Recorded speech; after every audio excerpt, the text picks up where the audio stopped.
Hey, good evening. It's 6 p.m. We'll begin.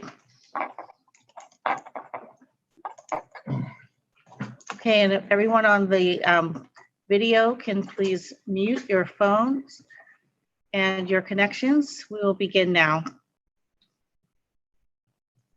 Good evening. My name is Asha Muldrow. Welcome to our 22nd CAC meeting. And thank you all for your continued support. I know this is a volunteer job on top of all your regular jobs, your day jobs, your hard work as resident leaders. And we really appreciate your continued commitment to the work of the Community Advisory Committee for the NYCHA Federal Monitor. This, and Edna, you kind of coined the phrase best,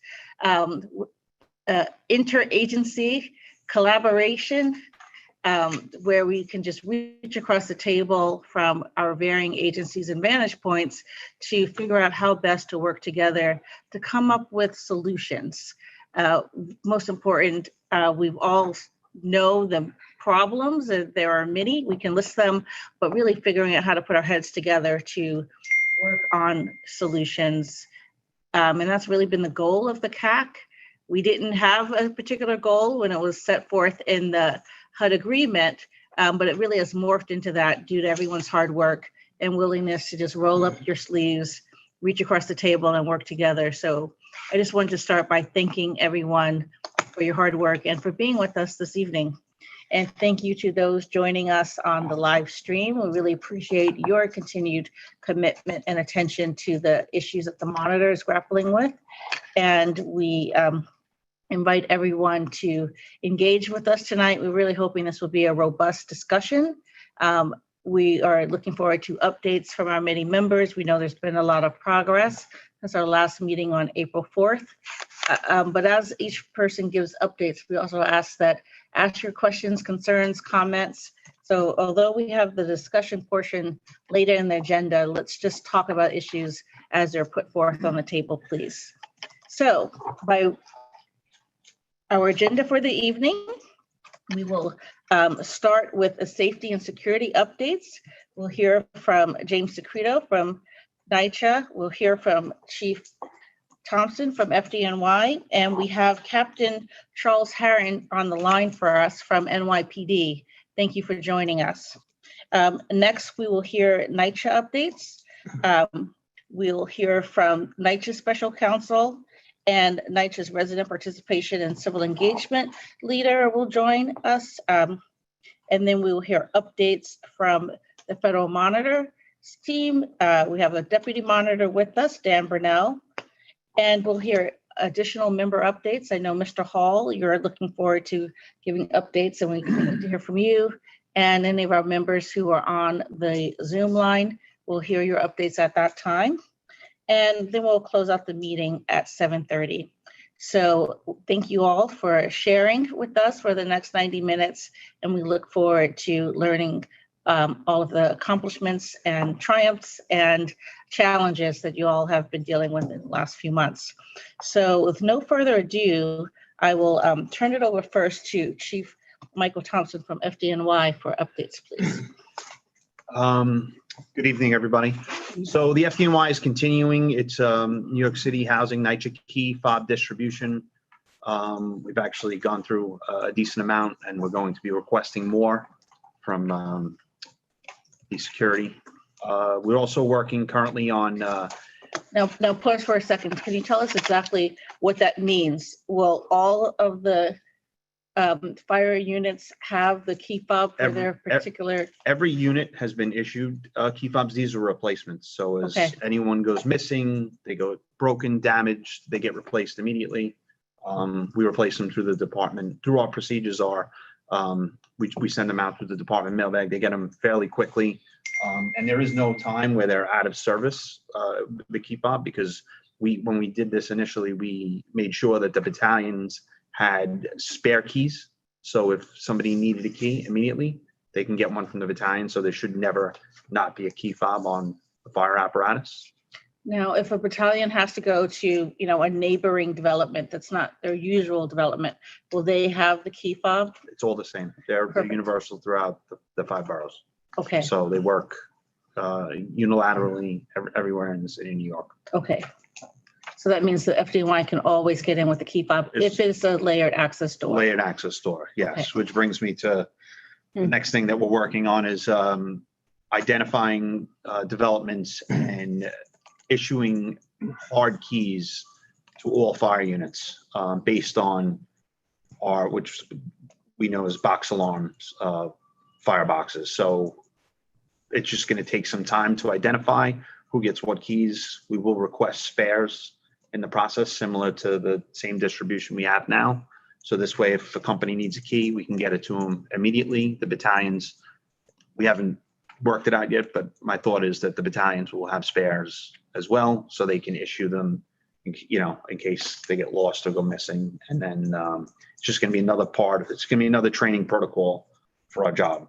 We'll probably end up creating a video or tips from training, something quick that gets out to all units.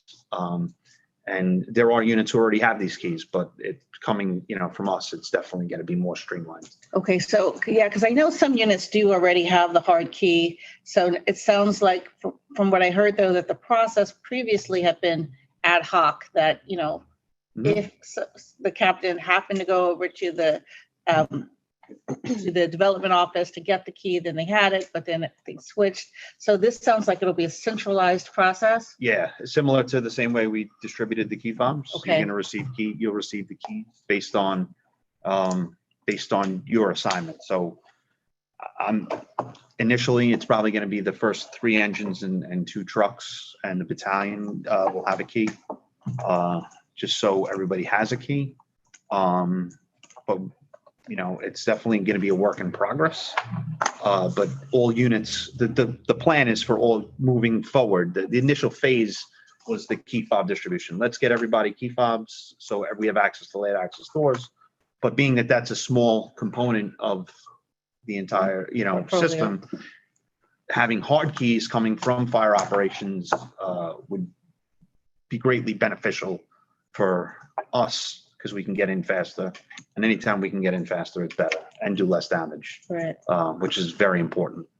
And do you already have the elevator room keys? Yes, we have elevator room Okay. keys. Excellent. And then you mentioned that there had been a training video. We mentioned that on our last call. So has that been rolled out, and are people watching the video? It's currently, it's out, but the mandatory training is about to start. Okay. So what happens is fire operations will issue what we call a buck slip.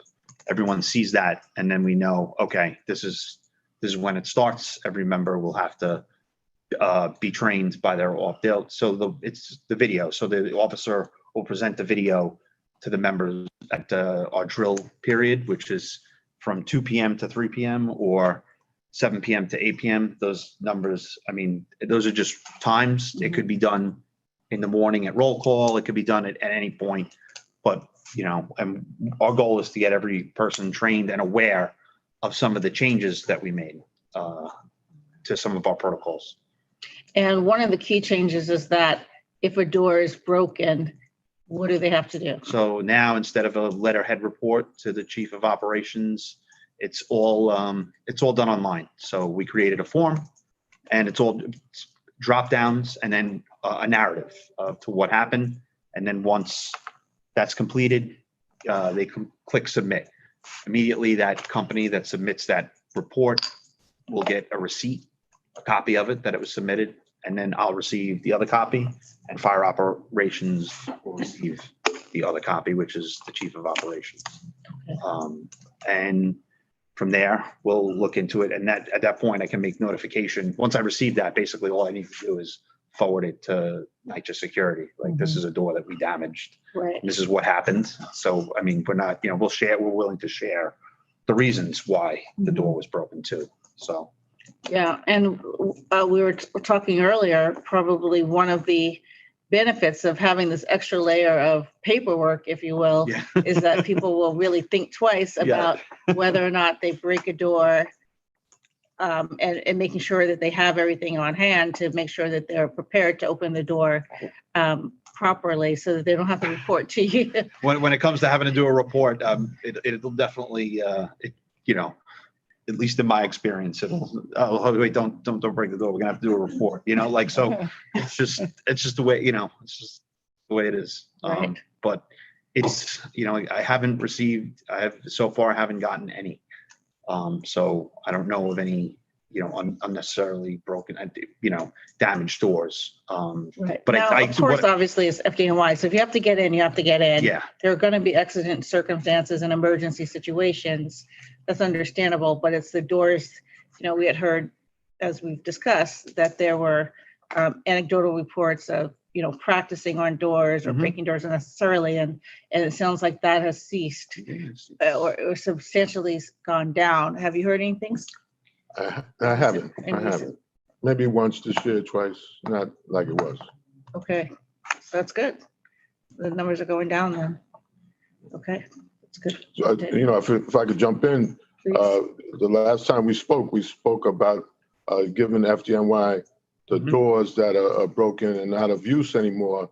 That it's just a matter of how do we get them to you? Do we drop them off in a dump truck? No. So has that been approved? Are you able to get some of the broken doors to them for training? It's been approved, and I've, for example, 64 Essex, they're getting a new door. 154 Broome, they're getting a new door, and they've committed their old doors to to get to a fantastic. So that is good. I have sent an email, so we're working on it with the Bureau of Training. So to go pick up the door, bring it out to our Bureau of Training, and then that was pretty much where I was going next with the with this. So our plan is to, instead of giving everybody, like giving units a door to practice on, is to basically fabricate the door. So now we could educate. We have something called Annual Education Day that all firefighters and officers go through once a day. It's a in-person training. So the talk was possibly to make that a segment also, just to reinforce that this is something that's, this is how you force entry. We could teach that, and this is how you get in: the fob, the actual hard key, the phone number, and then the other exterior options. But that is much appreciated. I know that's much appreciated on our side. The fact that we're able to get those doors, because doors are represents major change. It really does. So I know we appreciate it. Do you still have the doors and you are waiting? Well, they haven't taken the doors off. I guess they're waiting on the new door, but I've already talked to the Vice President of Manhattan, Berenice Tavares. Listen, I want these doors. She says, you can have them. Reached out to the. So all the doors in development, so it'll be numerous doors. Well, these are the first two, but we'll be getting. Two developments are getting all new doors? It's the same development. It's I can never remember the name of it. It's 64 Essex and 154 Broome. So how many doors are we talking about? There's I think that's 2 doors. Two doors. I see. Okay. You can handle 2 doors. Yeah, absolutely. No, but there'll be more. Is there more? So that's the question. We have to see where, like, how the doors are. So when we receive them, like, what can we do with them to make sure that they're workable? And if they're workable, then we could take it from there. But like initially, so you don't want to drop off of 100 doors? No, definitely not. We don't have any. I don't think it's that bad. Taking them to stores and see how it goes. Yeah, we don't have any space. I don't think we have the space for that. But do a pilot with the 2 doors. Now, are they, when you say they're getting new doors, is it just a physical door or the whole frame? I don't think they're getting a frame, but some developments are getting a frame, and I don't know if you want these frames. We're gonna need rodents have eaten up the wiring in the frame, so they need a whole new frame. The frame will be. We're gonna we generally we would like to have the whole frame, because what we're gonna do is we're gonna create a prop. It's gonna be a prop. So the frame, the door, everything, and then we'll make it look. That's a lot of our stuff at the training academy is like that. We have a lot of props. So it's just education, just constant education. And if that works, and depending on obviously cost, which is always a factor, maybe we can take it one step farther, and these doors can become practice doors as well for us. So we're just trying to see where we go in the early stages of this before I commit to taking 100 doors and they go to my house. Well, we're committing you to 2 doors. And you can figure out how to get them over there. 2 doors. We'll work it out.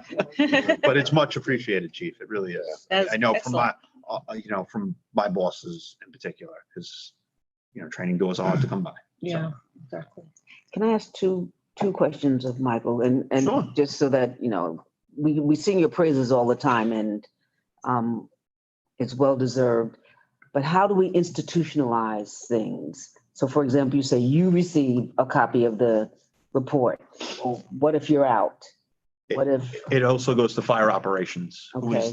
That's in essence, and that's our staff. That's the chief of operations. so someone will be able to receive it and Yes. do something with it when you're, Yes. Okay, If that's I was, great. so if I'm not around, someone else does see it. okay, It's not just me. great. And then the other, you were going to look at what EMS operations does with respect to doors. Yeah, we do. So usually, so the protocol for EMS, if they can't get in, we receive a call. So say it's a debate based on the segment type response, an EMS unit goes, a fire unit usually goes first. The fire unit's dispatched, gets in usually, a lot of times before EMS. If EMS gets in before the fire unit, they will, if they can't get in, they'll request the fire unit to continue in. So if we have the keys, then we could let them in, and then we could take it one step farther. This is not my area, EMS, so I don't know how we could go about getting everybody keys for certain developments, but it's, once we start with our side, I think we could next take that and work with them also. Okay. But I can't speak on behalf of them, but I can say that's, if it works for us, we could make it work, Mhm. for everybody. But you all have a liaison with EMS Mhm. that you could work Yeah, on this issue? Yeah, absolutely. Perfect. So you'll keep us posted. Yes, 100%. And are we still looking to pilot Staten Island? Yes, that's going to be the start I just was working today on trying to get a date to go into, to start working, pulling all the boxes, identifying the units, and then who gets what keys. But it Staten Island should go, it should be, once I get started, I think the hardest part is getting started. But once I get started, I have a feeling I'll be done fairly quickly. Okay, great. It's just, yeah, it's how it is. Any other updates? Yes, so we are, I'm scheduled to, I don't have a date yet, but we are scheduled to meet. I have discussed with some of my bosses, the staff chiefs in particular, about extracting data for like FDNY responses to NYCHA development. So we can identify, how many times do we go to one, particular, for an elevator, right? For a stuck elevator or any response. Mhm. So what we do is we have dashboards. So then my hope is, and again, I don't know all the inner workings, but is to be able to provide that data to NYCHA. Oh, good. And it sounds like this is a relatively new initiative. How far out are we talking? Is this, 6 months, a year? No, I can't. I just need to sit down and figure out like because we use something called NIFRS, which is a fire reporting system. Mhm. And that's probably where they're gonna have to pull the data from, but there may be other places that I'm not aware of right now. But there is a checkbox on that fire report and it says, it's was this 429 is the code for me. Was this a NYCHA facility? okay. So if you check that So box. it already exists? Yes. So it's just a matter of pulling and it out of analyzing the there, data? yes. Oh, good, okay. So that's another thing that I'm going to be working on. And, and any possible fire prevention stuff looks like moving forward. I don't have any information on it. I just found out about it recently. So if anyone has any questions, fire prevention related, I can field those questions and then bring them back to fire prevention and get information back to whoever's looking for it in particular. Okay, that's great. Thank you for those updates. Does anyone have any questions? Anyone on the phone line or video line? Aging myself. Okay. So we'll be in touch. We've been meeting in subcommittee every 2 weeks where we've been able to hammer out some of the nuts and bolts around these issues. So we'll be in touch in the interim, be able to report back out then on our next CAC in August. Thank you so much for your hard work. Thank you. I know this is above and beyond your day job, so we really appreciate the support and effort. It's good. Thank you. Thank you for having me. And I'll turn now to Chief Secreto. I know you kind of gave updates as Michael was talking, but any other updates? Yeah, I wanted to mention something else. You mentioned that you had a development, I forgot which one it was, and you couldn't get in and you called our command center and it took like 4 minutes for them to get you in. We're working on that. If we have to do a training to get them to be quicker to that, to that process, that's 4 minutes is way too long. Yeah, that's but it worked quick elsewhere too, so it works. But we'll see what went wrong that day. I got to find out the date on that if you can. Yeah, To find out what went wrong. it was software. I spoke to the gentleman on the phone. He's like, the software is updating. Just give me a minute, and that's just one of those things that you could run into. And but there are other avenues. It's just nice to know that we can get in.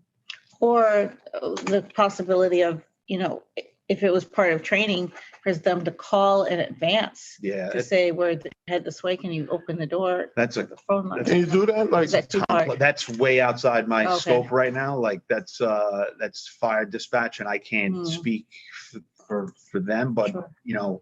If we're able to identify possibly all our NYCHA facility, I mean, it just, again, we don't know what's layered access control. We're only allowed, we have something called critical information dispatch where we're allowed 40. So if I receive, say, a run for a specific address, what'll come up is it's allowable 40 characters to tell us about the building.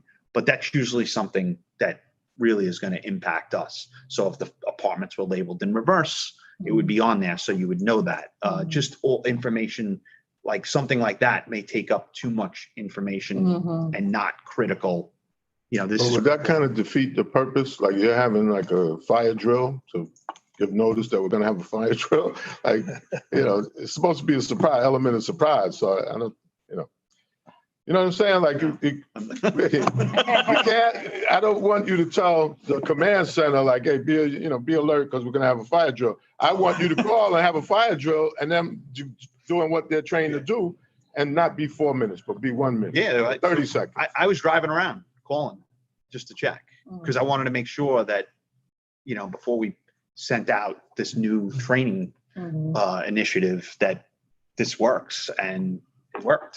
That was an example that I was trying to use, that we can't wait. Like someone calls 911, we don't know what's going on the 14th or 12th floor. Like we have to get in. This time, time is every second counts. When someone's sick or someone needs us, and we don't always know. So but it did work. It worked. Okay. So your command center though is being trained as well, so that they know if FDNY calls, boom, this is what you do. Yeah, but I don't want to hear, oh, that was Joe that night. That's why it was 4 minutes. No, everybody should be 1 minute. And Joe, Ralph, it should be 1 minute for everybody. It was quick. Like the other time I called, it was quick. So it's not. That was the example that I was using. Like here's where I ran into an issue, because that's what we need to talk about, not the 3 times that you get in under a minute. It's the one time. We're talking about this, but there was a fatal fire over the weekend, I believe, Butler houses. So this is real talk we're having here. Yeah. Okay. Sorry to hear it was a fatal fire. And my condolences to FDNY. They lost one of their members. Thank you, Chief. Thank you. Drowning. Terrible. Terrible. Yeah.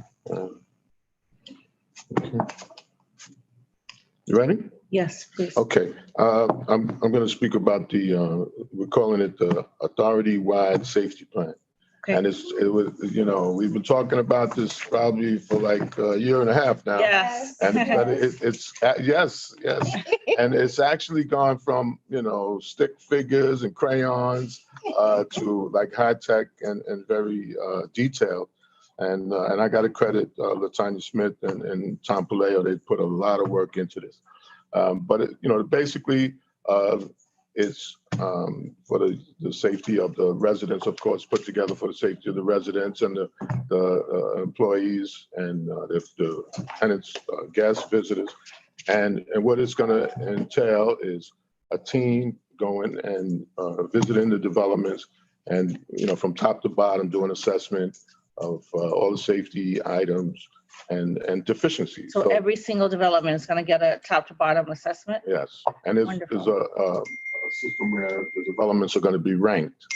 So some are going to be ranked, you know, like say high risk and, you know, need more attention to detail on that particular development.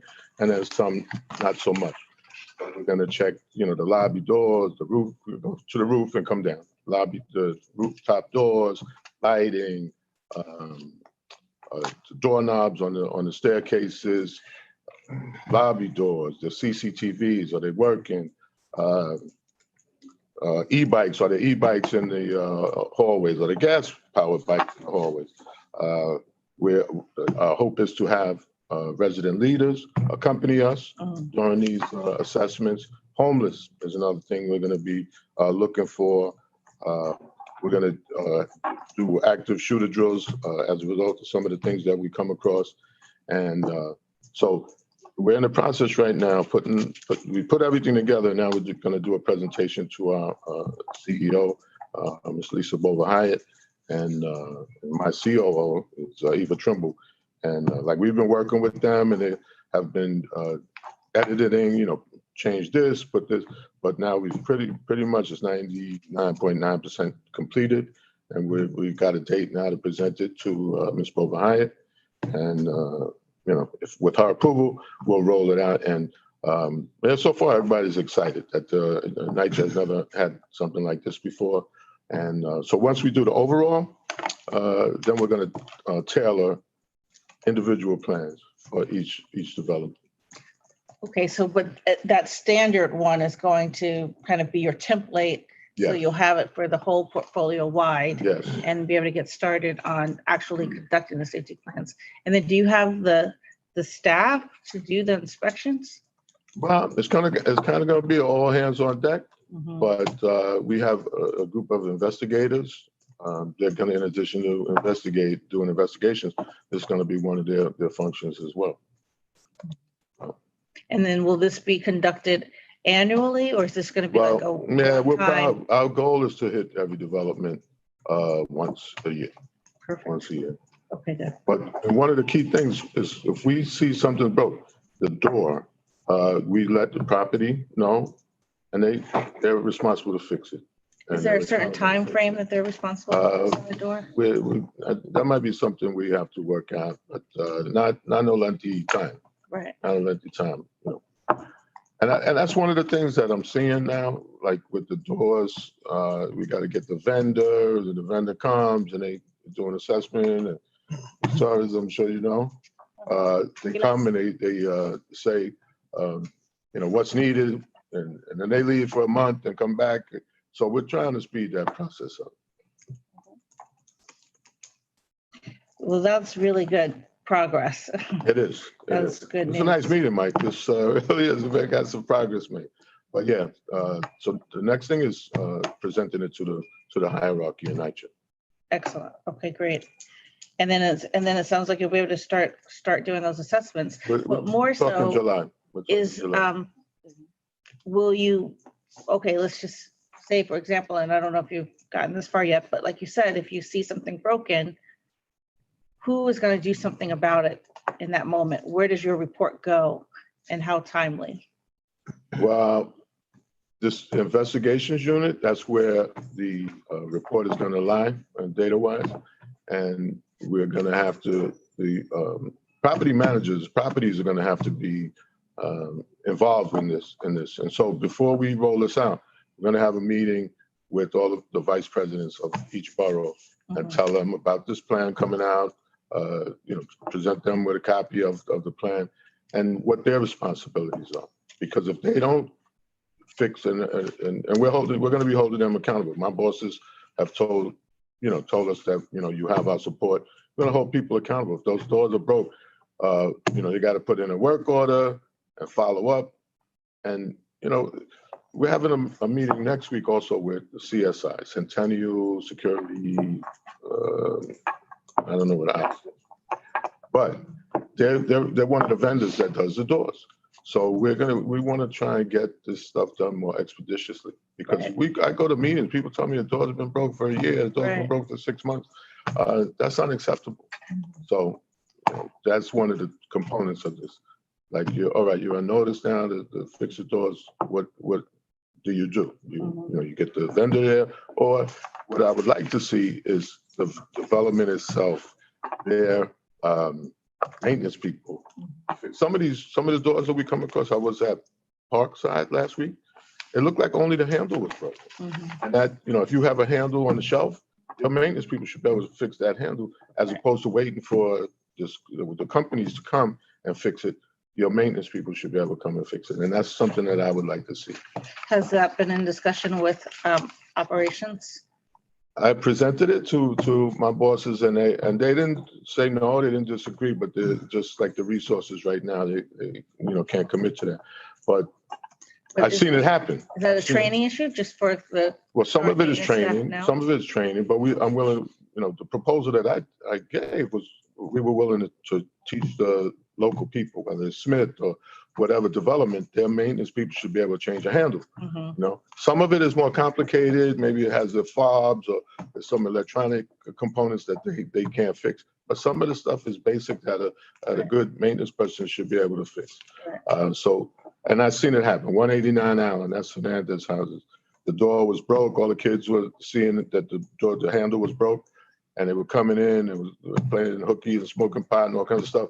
And we went there, we changed the handle. I haven't heard a complaint in about 6 months from 189 Allen. And it was a simple fix, took like a half hour. Right. That's the type of stuff that I would like to be able to fix and address. And what about something when you guys are doing the inspections, say if it's 2 o'clock in the afternoon, I don't know if you'll have the ability to see if the lights are working. The ones that come on at nightfall, say? Yeah, that's a good point. So I was just wondering if there was some kind of thinking through about that for the plan to include this light inspection, making sure that the lights get fixed. That's a good question. I'll have to follow. I'll get back to you. Yeah, that's a good question. Yeah, please let me know. Okay. Or even if that's a component in the questionnaire and someone else is tasked with checking, but it seems like the light is a really important issue for safety. Oh yeah, yes. Good.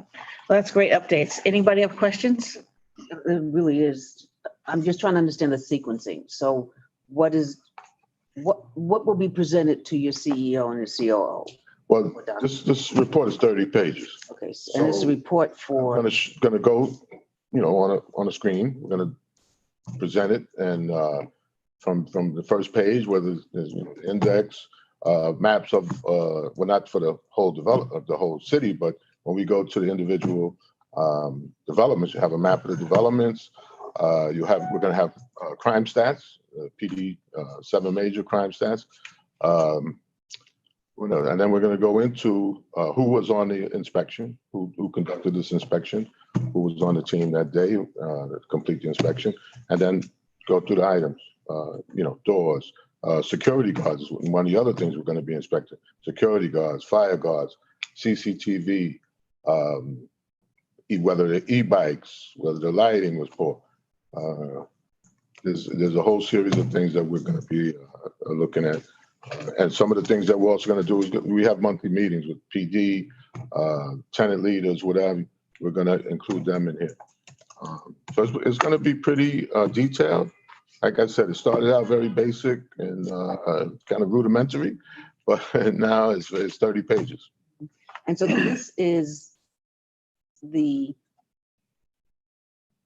the kind of like the overview for how the individual development assessments will Right. go Now, down? each one is going to be Be different. different based. So you have, like, say, Marlboro. Marlboro has like 33 buildings. So that one might say it might not even be able to be completed in one day. You might have to go there 2 days. And then you have Wyckoff Gardens, that's 3 buildings. So that one, could be done differently. And they're going to have different needs. Right. And, Marlboro's 33 buildings, and maybe they had, 4 shootings this year. So it's going to be tailored, the plan and the follow-up to that particular development. So at this meeting, you'll be asking for approval of the approach to assessing the individual developments? Is that what? Well, the overall plan is what we're going to present at first, present? right?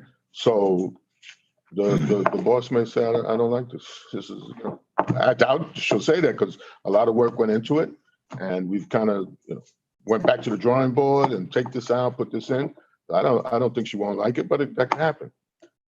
That could happen. She said, I don't like this, and why didn't you put this? No, I'm in just there? trying to understand what it is you're presenting when you say it's a authority-wide assessment program that you're presenting, and this is our program. These are constituent parts of the program, it's a safety plan. Looking at how to make these developments safe for visitors and the workers and what have you. And we're looking at this. We're looking at CCTV. We're looking at the doors. We're looking at the lighting. We're looking at the security guards. We're looking at the fire guards. So there's a series of things that we're looking at, and we're going to present now. Maybe in this room, you guys think I'm a big wheel, but when it comes to NYCHA, I'm one of the cogs. I'm one of the cogs. Oh, So I have to present this plan to the people that's. No, we got you. We got you. So is there a dollar figure connected to it? Is there a resource needs part to this? And you can say Another question I'm gonna have to ask, but Okay. Right now the people that are doing this assessment, they're on salary, so it's not going to cost that. That's not going to cost. But if a door is broke, that will cost. Mm-hmm. But I mean, it's going to cost anyway. The fact that we find a broken door doesn't mean the door wasn't broke to begin with. Right. And so if we didn't come there and inspect it, they were going to have to fix that door some other time. You know what I'm saying? Like, No, I know exactly what you're saying. it's just we're coming to find these things before they become a problem. Yeah, no. So find the door is broke and fix it and address it. The lighting, fix the lighting before it becomes a problem. But they would have to be fixed anyway. Right. Now, has there been any consultation with any of the resident leaders on what is in the potential plan? They know better than anything, some of the. They are areas part of concern. when we get to the individual development, 100% they can be involved. Yeah. Mr. Hall? Yes, what I'd like to say is this is exactly what happened in Gun Hill. We had a meeting. We used our NCO offices. We sat in the room with our elected officials. Our city council's office was represented. We talked about the problems, and then we did a blitz. We went into 3 buildings from 14 down to 1. We were looking for homeless people. We checked everything from top to bottom. We talked about the problems as we saw them. And that is what concluded the $675,000 that Councilman Rowley gave Gun Hill Houses because of the assessment due to this same, what you call safety plan. So you won't get any negative feedback. You can't prepare for what you're supposed to be about, okay? Whatever's gonna happen when you do the assessment, it's there, okay? And another thing that you said is correct. A lot of these doorknobs and things of that nature, maintenance can fix it, all right? It's happened in Gun Hill. Fix it. Mm-hmm. Don't talk about it. Fix it. Just fix it. Make it go away. And that's it. But the plan in and of itself is a great idea. And make sure that people are responsible to see economically that the needs can be addressed, make sure that they're there.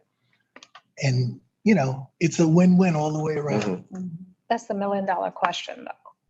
is there money to fix I agree. I agree. elements? Like, is there going to be an allocation? Because the truth of the matter is we know 80% of the doors are not locked. And Right. and the persistent answer to that question is there is no money to fix those doors, or you got to wait 2 years for it. So I guess what I'm saying is how do we attach some real tangible resources to actually repairing all that you're going to find, because you're going to find everything that's wrong that we know is wrong. But if we just document it and NYCHA still has no resources to address it, it's going to lead to ongoing frustration of the residents that we spend, because this is a cost, right? To even I agree. I agree. Mhm. You have to start from a simplicity standpoint of view. Yeah. And I'm talking from that level. As time goes on, I understand the tangibility that the need is going to get more prevalent. But a lot of these things are simple. Totally, I agree. Not all. Yeah. A lot are simple. Yeah, I agree. And folks know that. And you got to address that first. Yeah. And you'll see it as you start your plan. NYCHA does have money issues. I mean, that's well documented. But I have seen where they repair the doors, and unfortunately, they're broken like an hour later. Yeah, yeah. No, it's And good. I don't know if this is a good place to say this, but in the last week or two, we've arrested a couple of people for breaking the doors right on the camera. Yeah. They're breaking the doors. And, afterwards, the one guy, he apologized, I'm sorry, but you broke the door, man, unnecessarily. And I'm hoping not to lock people up, but that the word gets out. Hey, man, these NYCHA's looking at these cameras, Jerry got arrested last week, don't do it. And I'm hoping that happens, but, I'm a little idealistic. And I want to make sure we have our members who've joined by Zoom. If anybody wants to ask any questions or weigh in, please don't hesitate. Manny's got his hand up. Manny, please. Oh, great. So thank you. And good evening, everyone. I did want to chime in with the money issue that we're talking about, NYCHA not having funds. And then when we start looking at the executive salaries that NYCHA has just for the chair and CEO offices, it's about a $200 million expenditure on that. Currently, they had stopped 70 capital projects because they didn't have $5 million, and this is according to the capitals VP.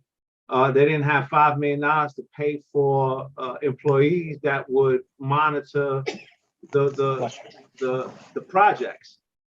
Now, I'm pretty sure we could find that $5 million in the office of the chair and the office of the COO, that paying $200 million in salaries, and it seems that we can't get nothing done.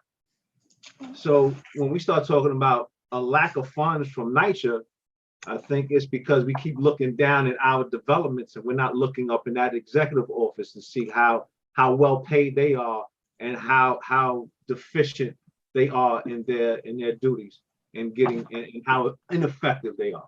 So we really need some oversight when it comes to that, and we need to stop using this funding issue as the only crutch and excuse that they have, and start looking at the employee, the workplace culture, the fact that we have for one issue, small issue, we have somebody visiting 5-6 times and can't fix it, can't put a door sweeps. They got paid a contract for 8,000 door sweeps and got paid for 4,000 because they didn't know how to install 4,000 door sweeps. So they had to reinstall it. See, we have to start looking at how these strategies is impacting our communities and put a cease to it before we start focusing solely on the fact that there's not enough funding. Thank you so No, much. you're absolutely right. Really looking at the oversight and the fiscal responsibility, because the lack of funding becomes important. It becomes an excuse for these key safety things and other issues. Yes, please, council member. Thank you so much. Hi, everyone. I'm sorry I came in late. Councilmember Alexa Viles. I guess I just want to suggest that my comment was not at all to let NYCHA out with that we don't have money for it. Of course, that's always on the table. But I guess what I would like to see is with this incredible report and this work that's going to be done, some kind of commitment of resource or clear articulation around what the commitment is to back up the implementation of this plan, whether it comes in phases, or whatever it is. I think my concern is you put forward this incredible framework and they say, yeah, that's really nice. And then they starve it to death, right? Or allocate one incredible human and a lot of volunteers, and it doesn't really actually have the ability to see itself to real fruition. So if part of the conversation is not only would you accept the framework, right, through which we're going to do this work, but like, can we have some kind of articulation or commitment around what those resources are, whether it's 2 or 3 full-time people, whether it's, I don't know, groundskeeper or super commitment to meet like around certain things. I just want to see more commitment of resource, whether it's human capital or actual resource to fix things. So that's a little bit of what I was. That's critical. Have you heard, I mean, obviously you've gotten the green light to go ahead and put together the safety plan. I know you're presenting it to the CEO in the coming weeks. Have you heard anything yet about if there will be a co-commitment of resources to help improve the safety and security issues? Well, I believe, and I got to take people at their word, that the things that we find are going to be addressed and fixed. So I don't, and I know that the agency, NYCHA, has contracts with, whether it's Tomex or CSI Centennial, to fix the doors. And those contracts run in the millions. So they have the money to fix the doors. They put that money aside. I don't know under what conditions they won't fix what we find in the assessment that we do. Now, related to the assessment, and I want to pull Captain Herron into the conversation from NYPD and Chief Thompson in terms of information gathering. I know that you get information from NYPD. They do field reports if they come across a safety and security condition, or they're out in the field. I know FDNY also does safety field reports at a periodic basis, inspections. And so will those sources of information also go into the comprehensive plan that you have on a particular development? Go ahead. Oh, no, I didn't know if that was a question for me or for you. I was just going to say with the field reports, yeah, that's something, they would have records on file. And if obviously if NYCHA, I'm not sure if they go directly to NYCHA from the Housing Bureau or how they would get them, but they could obviously request that information if that's not something we already share. So, I mean, we do have them. A lot of times officers are extremely busy. They're running from job to job. So I don't know how accurate of a source that would be, but we can definitely bring it to their training to, let them know that it's important if you see like a broken door while you're at a job to fill out a field report, something like that, that we can push along so that you have the resources also in addition to the team that's going out in the field. Might be a good idea. That's all. That issue came up at the last meeting. They actually did, I believe it's 3,500 last year. And so far this year, I think it's 1,100.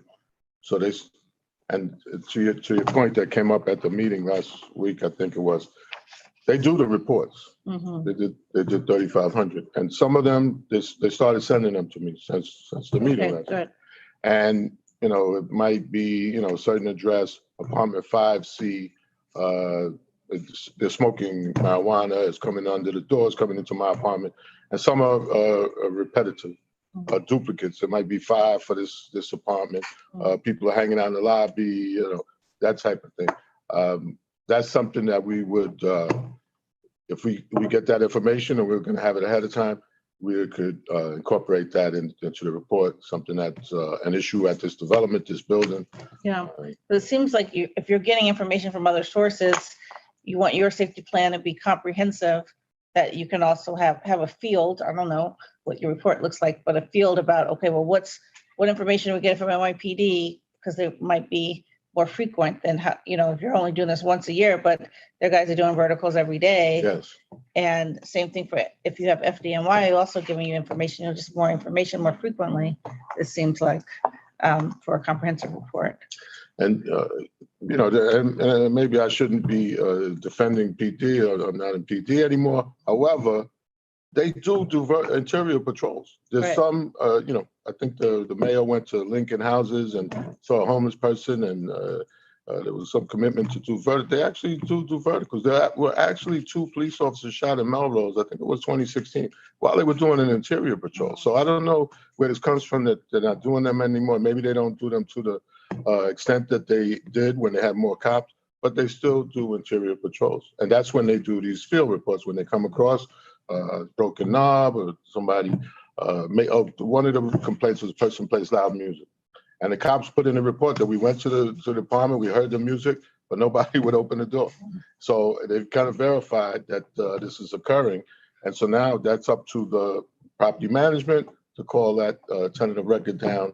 They call it a 185, and they call them down and tell them, you know, I guess read them the riot act, that, you know, people are complaining about, you know, but it's that type of, you know, non-crime complaints that they're submitted. So Captain, you make a good point. Do you know if there's been any recent training to the NYPD officers on what should be written up in field reports or not included?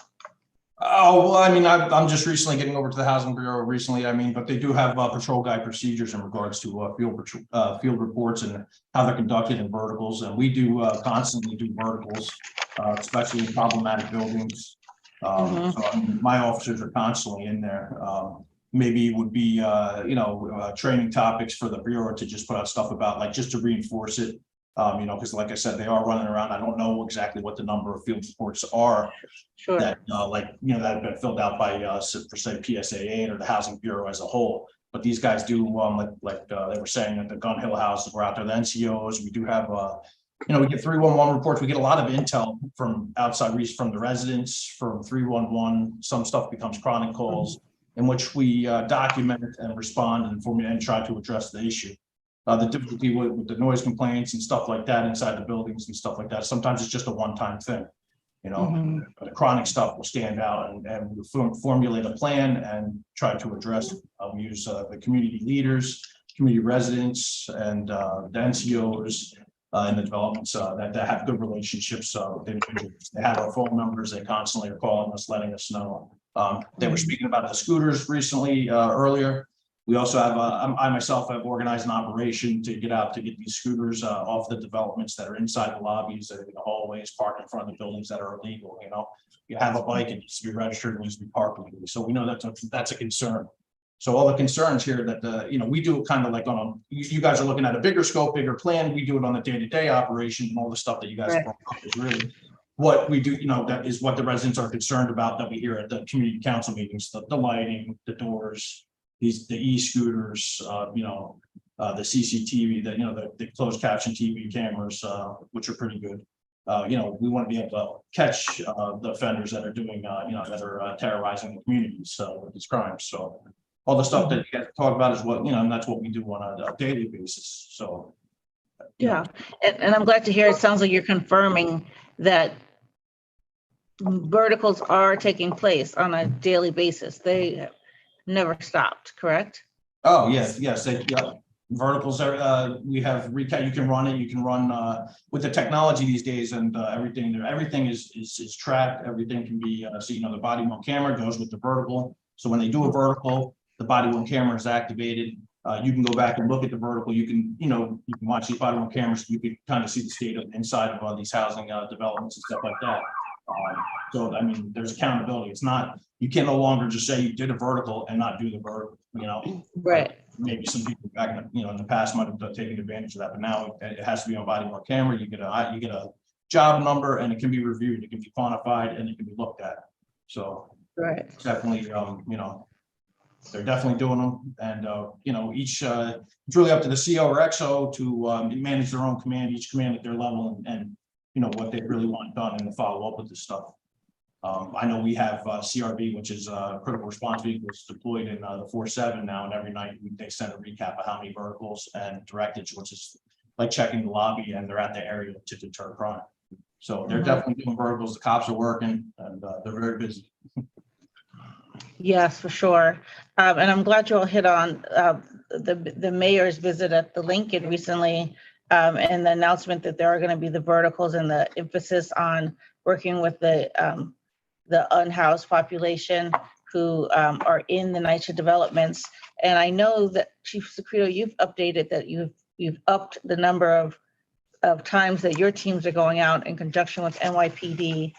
So if you could tell us a little bit more about that. I mean, I don't want to get too enthused about the upping because we went from 1 to 2, Okay. but we were doing 1. Yes, yes. So, you know, we did a memorandum of understanding last year with DHS, NYPD, and NYCHA.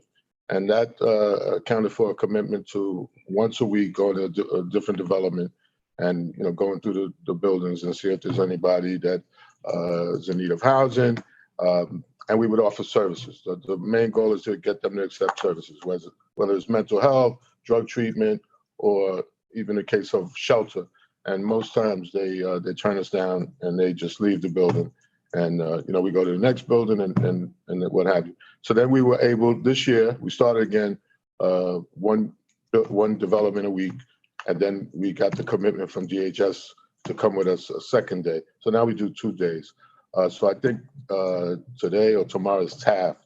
And then, so we'll do 2 developments a week. And what we've asked City Hall for in a recent call was if they could get DHS to commit to another couple of days so we'd be able to hit more. But it's something. The community likes the fact that we're doing something, but it's a big problem. And one of the things that contributes to it are the doors. Right. The doors are, you know, are not working, so it's an easy place for them to come inside. Right.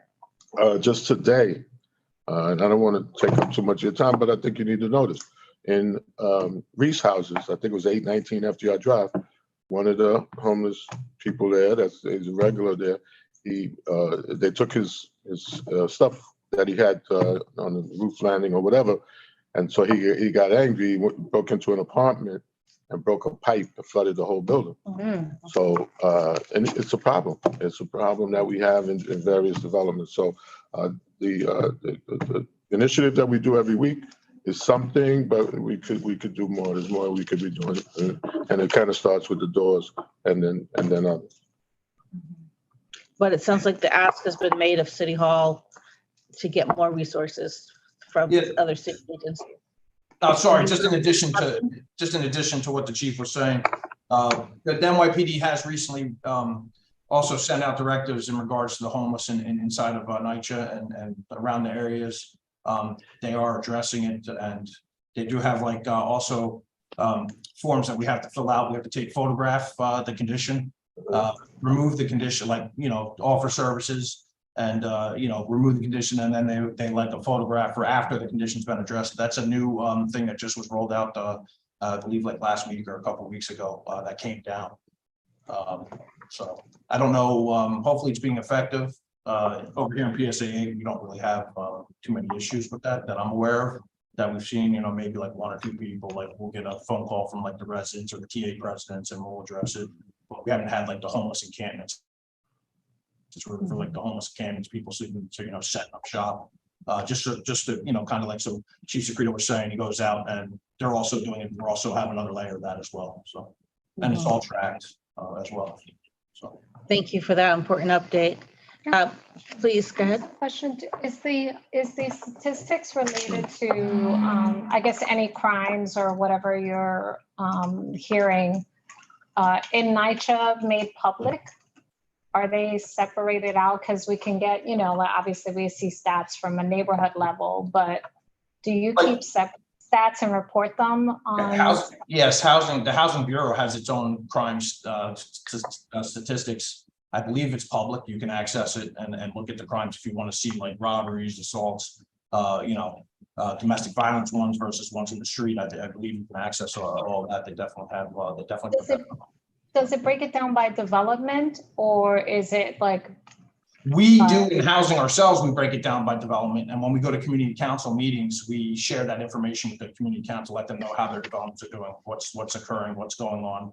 so that we can address it, so that COs and XOs can move their resources. And they also give us feedback. I believe the public can access. I mean, it should be transparent. I think the public can access, but I'm not sure if they have that breakdown of developments. I've never looked for it on like a public domain. So.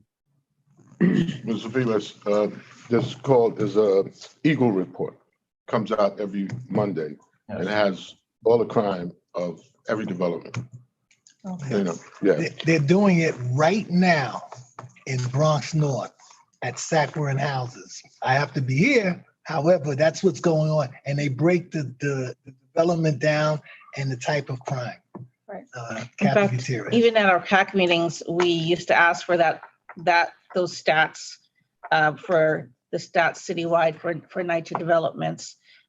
We've been, again, focused so much on the solutions issues. We haven't been going through the stats highlighting the problem, but that is information that we can request again on forward as well. I do have stats if you wanted me to read them off to you. I mean, to go. Maybe since No, you can just, I just want to, I've been asked before by development and I Yeah. haven't seen them in So it any sounds- place that's it sounds like it accessible can be by broken down. residents. If you don't attend the TA meeting, you don't know, Right. right? They're hard to find. So if you could send me a link, I'd be happy to like distribute it to residents as they ask. I haven't seen them. Okay, so we'll follow up on that issue. You don't have to read it, but The council member and the development specific stats offline. Thank you though for Sounds good. updating us on that. Any other NYPD updates while you have the floor? I would say crime wise, they're doing pretty well in housing. For the week to date and 20-day period, most crimes are down. So that's one way we, COs and XOs and the Bureau, they really look at the week to date, 28-day period, because it's hard to assess for the year to date at this point so the goal as a COXO is to move your resources to win each week. You want to win each week. So if you had 15 robberies week to date, you're hoping to end, with 0, obviously. But you're hoping to bring that number down significantly, and then it will have an impact at year end. So that's how we move resources around, and we really do micromanage it and track it. Right now, we're seeing a problem, I would say citywide, just for the residents to be aware of, with grand larceny autos. That's not just housing problem, it's a citywide problem. There's 2015 Kias and above and Hyundais are being stolen because of their software. They're easy steals. There's a social media challenge. And we're seeing some, they steal the cars and then it's younger kids and they go out and do some robberies and stuff. So we've been reaching out and doing outreaches and getting that specific information. I ran information of tenants that own those cars and, had my guys go out and target those specific people so that they know to put something on their car tracking device, help us catch these criminals, or, make it harder for them by, getting a steering thing or something like that. Just, I don't know if you guys interact with the residents and stuff like that. Just, if you just let them know, it's good information. How are you disseminating the information about the Hyundai? We use social media. We go to we go to the developments. We put them on the cars. We knock on the doors. I myself ran a list and identified people like their apartments and everything. And my guys went out. My team, auxiliary guys who were volunteers, the NCOs. My lieutenant went out and just gave out the information, and we posted on social media, posted flyers on social media. Each precinct, each housing does their own and does a little bit differently. That's how we did it here in PSA 8. And just the NYPD on Friday, June 16th, from 10 to 2 is distributing Apple tiles to the owners of those vehicles at Fort Totten Army parking lot. So, if you know anyone with those vehicles that wants to get an, register the car with the NYPD, get an Apple tag, they'll give it to them. They have to have an Apple phone or something that they can, that ties into it. So they are holding that event. So just this is good. We spoke before about coordinating with NYCHA Communications for, certain things like this that are, resident-wide information campaigns. So maybe it's something like this you can coordinate to get the information out through their website or as well. That's excellent update. Yeah, you want me to forward you information? Is that what I couldn't hear the last part. Yeah, we'll coordinate and connect so they can also get the emails afterwards. Perfect. Thank you. That's good news. Any other updates? Froze. Okay, council. Question? Yes, I think he might be frozen. Oh, Is there a difference between verticals and interior patrols? I think they changed the name now. It's interiors. They used to be verticals. So what was verticals are now interiors? Yeah. And when they go inside a building, they have to activate their body camera. They have to put it over the radio, the address they're going in, to document. And also for their safety, if, stuff hits the fan while they're in there, it's already, the location that they're in has already been put over the air for others to hear. Thank you. And just Yes, Amazon lockers, if you want to. we're gonna pause. Okay. Okay, Councilmember Avias, thank you so much for joining us. We know you were in an all-day hearing today on NYCHA readiness for the summer. Lots of important topics. And since our last meeting in April, I know that the City Council has held a lot of important hearings as it relates to NYCHA. So we're hoping that you could give us some updates, please. You're very generous in your introduction. It definitely felt like all day, but it was a short hearing. So Okay. even NYCHA staff were shocked and shake my hand afterwards.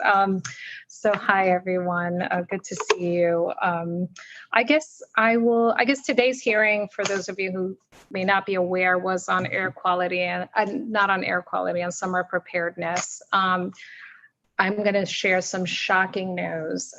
Obviously, there have been advances in places where I think the monitors team has really worked hard with NYCHA, and they've been able to put into place metrics and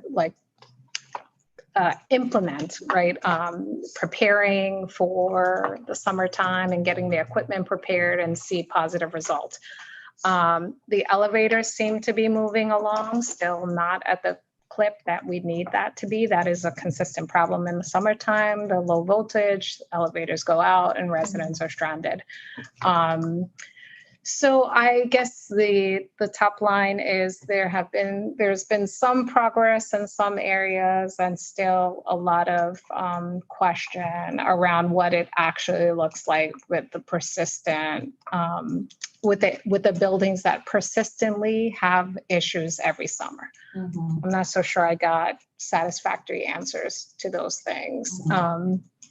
But I think we are trying to obviously always put forward better communication, clear protocols, and how staff are trained, right? All along to make sure that when they're interacting with residents, that everyone has the right information and is putting out what they need. And obviously funding is an issue. Oh, Councilmember, if I could ask you to pause for a moment, because we have the deputy monitor who also happens to be the head of the elevator pillar from the monitor team. And not to put you too much on the spot, Dan, but as I'm about to put you on the spot. So I was wondering from the monitor's perspective, what your thoughts are in terms of NYCHA's summer preparing for the work that needs to be done during the summer to be ready for this season. Or do you mean particularly elevators? As it relates to elevators. Yeah, so I know there are particular areas of the city that seem to have more low voltage conditions. I think there are a lot in, I don't always get my directions straight, a lot in the southern part of Brooklyn, and I think also in some of the eastern parts of Queens seem to have a lot when we have heat waves. So I know one of the things that we've been working on, the elevator division with and others at NYCHA, is to develop better communication. So when Con Ed decides that for a particular part of the city, I guess because of the grid or whatever, that they're going to cut voltage, I guess, in order to avoid what could be a much more impactful blackout, is to provide NYCHA with as much notice as possible. Because for one thing, when they're going to, and I don't even, there was an hour of the hearing I couldn't listen to because there were so technical challenges. Well, no, I'm not. It had nothing to do with that. I had another call, so I had to get off and then get back on. So I don't know if this came up, but one of the things that the elevator division has to do when they know that there's going to be a low voltage condition that's going to shut off the elevators is they have to go up to the motor room and actually shut them down. Otherwise, when the power does come back, it's a much harder and longer process to get them back in operation. So if they don't have enough notice, and particularly if it's on a weekend when there's are fewer staff anyway, then they can't get up to do that, and it creates a lot of problems. So I think there's been progress in terms of better communication between Con Ed and ESRD. Like everything else, it's a work in progress. And then I know one of the things that came up in the hearing were the AVRs, those generators that have to get up into the motor rooms. Some of the funding came through in the last couple of months. I think they got almost $500,000 from HUD for some kind of a grant.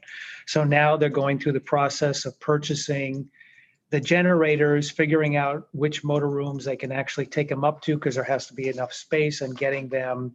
And I know it was a question that you asked. I happened to be there for that question, is have they identified the developments that seem to be most susceptible to the low voltage conditions? I know that Mr. Grossman, was going to go back and get the information. I know that they do generally have that information. It is somewhat predictable based on prior summers.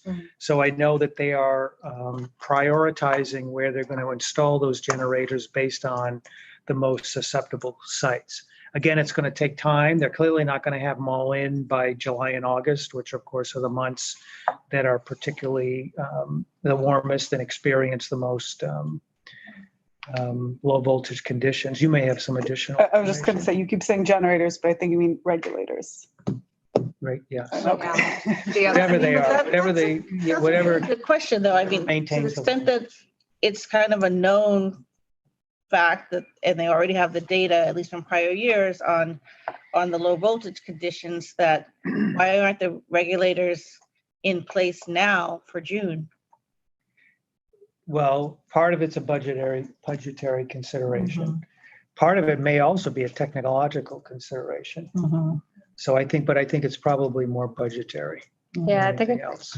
the response was a mix of budgetary and a mix of, like, right now they only have one that they're moving through the process, that the filing is complicated and takes a lot longer. And Yeah, technically they've got to figure out what buildings can actually house this unit. So I think there's a lot of spec issues, but it's frustrating because here we are again, and it sounds like that's going to take quite a while. So maybe we're talking about having a handful by next year. So we're out of luck for this year, knowing what persistent buildings are experiencing and have been over the number of years. We will see what the summer brings. Yeah. no, and another thing we've been working on is the quality of the data. So they also, and this is everywhere in NYCHA, is a lot of times when there are outages caused by low voltage conditions, they don't put the proper information in the work orders.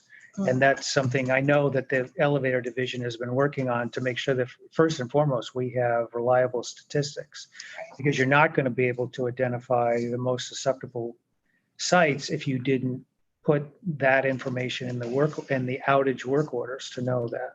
So I think that's definitely improved. So that'll help, but like everything else, as I said, it's a work in progress. Yeah, so I guess we will see. Stay tuned for summer preparedness. Council member, did you have questions from today's hearing, that your major questions that you're I hoping mean, that? there's a ton, right? I mean, Back to there are a ton of data questions they could not answer at the moment. So what's going to happen is we will submit all of our questions again and wait to receive the actual data, and have to kind of go through the process again in response. So, I think, again, some progress in some areas and still slightly unsatisfactory answers in other areas. Unfortunately, much of these hearings, I feel very unsatisfied with the answers, because they're generally vague. And, you can kind of dance around a lot. But we'll see what we get, and happy certainly to report back on that. I think the truth of the matter is, the sustainability portion of NYCHA's portfolio, the heat pumps and, that is like an innovative part of NYCHA that seems to be moving along and leveraging federal investment in ways that we can actually tangibly see. So that's an exciting portion, but it's so minute. It's pilot, it's, 25 units, 20,000 units out of, 100,000. Mhm. It's still so far away from reach of what people experience. And the other thing just to flag, which many of you may have heard, is this conversation around air conditioning units. During the pandemic, under the de Blasio administration, 13,000 air conditioning units were given to seniors with no agreement of like, you're going to get this AC, we're going to give it to you for free. And then maybe a couple of years later, we're going to charge you $8 per month. And recently they've sent 10 residents a letter that said, you've had this unit, now you've got to pay for it, or we're going to take it back. Now, when they issued it, and this might be a question for NYCHA representatives, did they say in 2020, it's going to be until 2023? Or is this now a surprise? No, we asked this question today and the response was, it was an emergency order.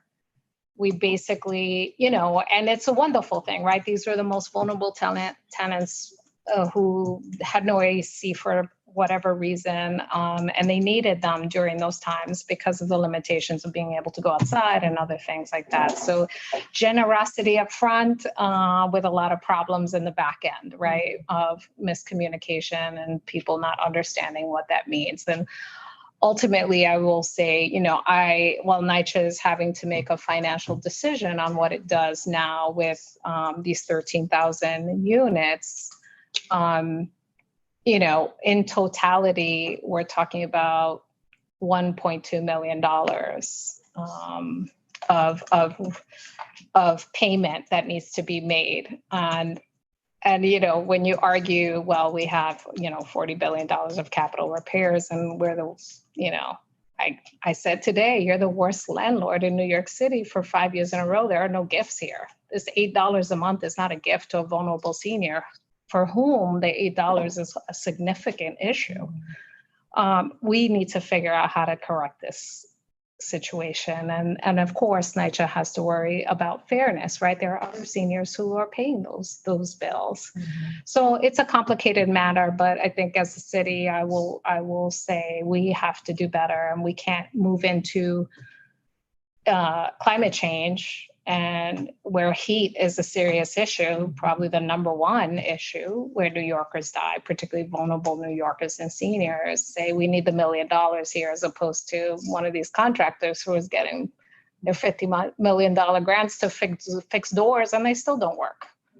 So, I think there's some there that we have to look at and figure out as a city, how do we move this and subsidize it and support those seniors? Because it's going to cost probably just as much money to send the notices to pull the air conditioning out and to leave people vulnerable than it would just to continue to support it and realize that we implemented in an emergency without a full thoughtful process around what the impact would be on the back end, to say, well, you were important enough at that emergency moment to get this AC, but not important enough to retain it, which is what the message is, unfortunately. So it is a work in progress, I will say, but it's been contentious because seniors are like, what the hell is this? I think I got a flood of text messages from all over the city with these letters and people feeling really offended. And $8 is not a lot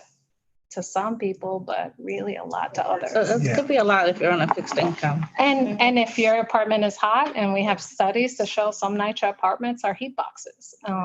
As we enter a summertime, it's a scary proposition for some folks. So, that was a big part of the discussion today. NYCHA has to make some decisions around how it does this, and we'll see. I guess not to Updates on cooling centers. So cooling centers, again, working relationship with OEM, with the Department of Ed, and a changing kind of environment depending on on the different areas and the needs. So they feel very confident about it.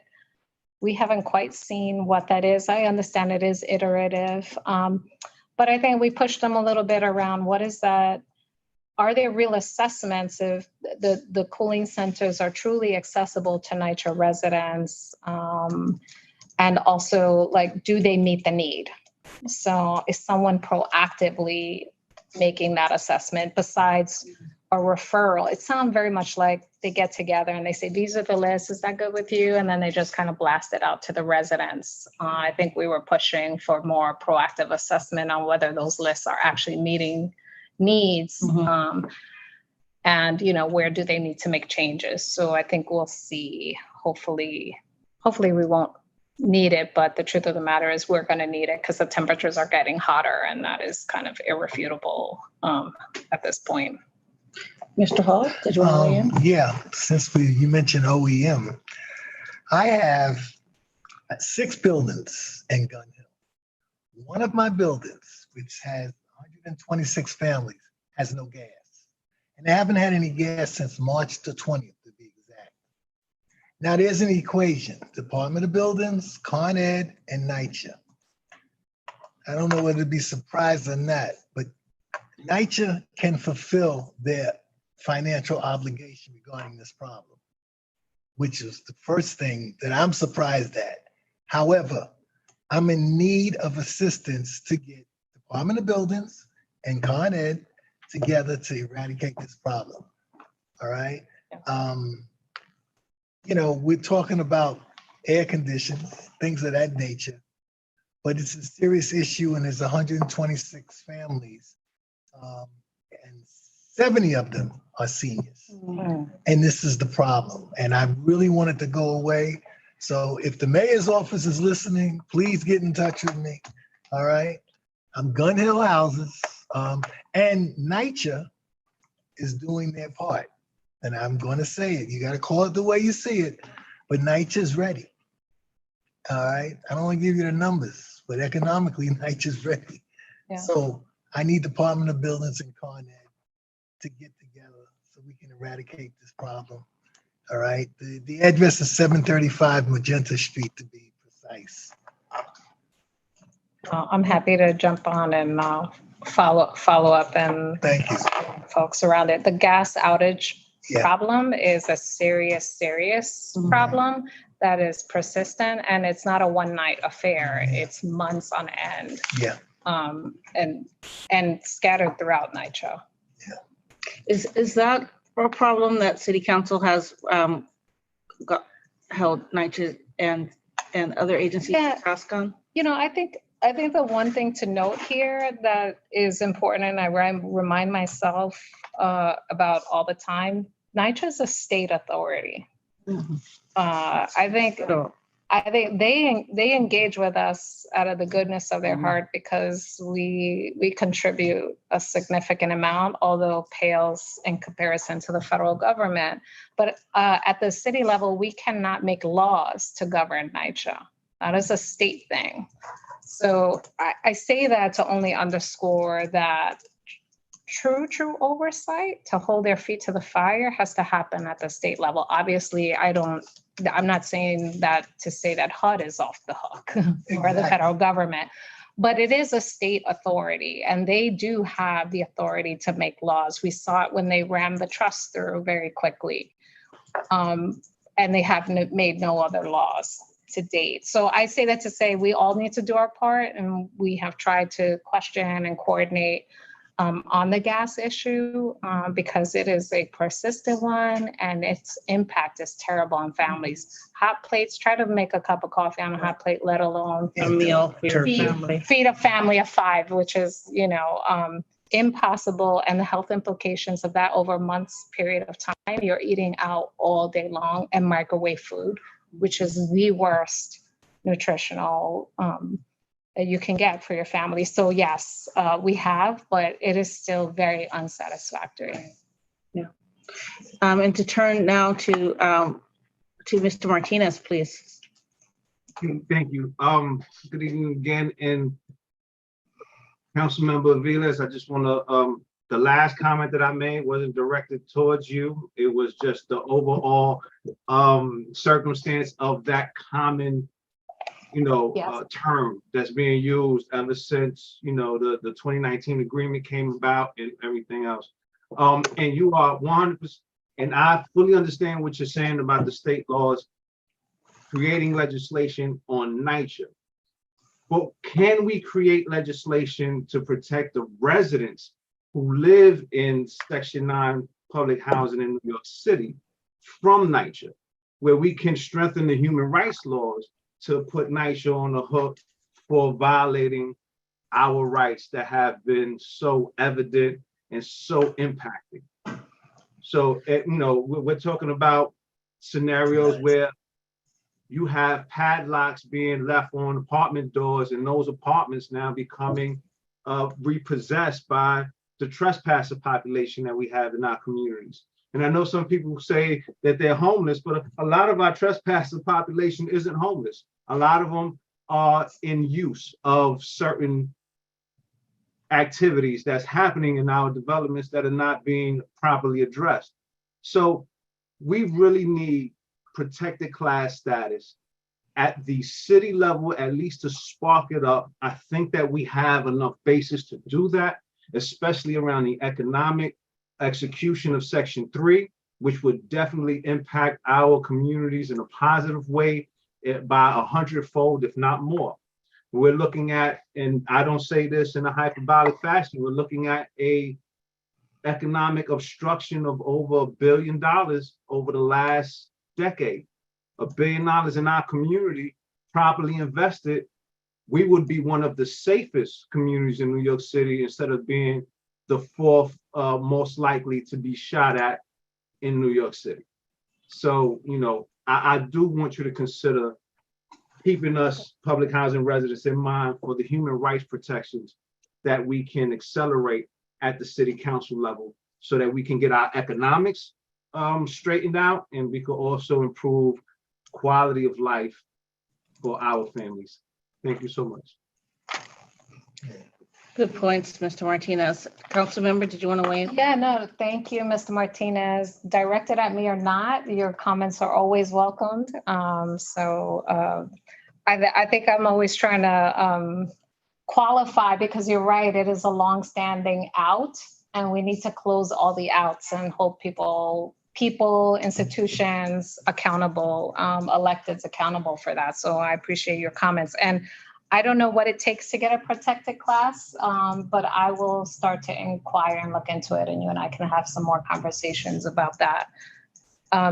Just to quickly touch on some other things. So we had a preliminary budget meeting, executive budget meeting at the city level. And as you know, the state agreement picked up half of 163 million of the rental arrears, which is a small portion of what it actually is, and growing, right? NYCHA will continue to report that more and more residents are not paying their rent.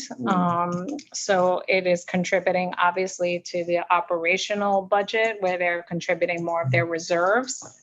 As of that meeting last month, NYCHA will not have enough reserves to operate for 3 months in the advent of a government shutdown. It's a huge problem. They were able to float when that did happen last time because they had enough reserves. So there was no problem in service. So my advocacy to the city administration, the executive, is for full restoration. The mayor put forward several pegs, several cuts. One of the cuts were to the vacant unit readiness program. We know NYCHA has over 6,000 units that are vacant.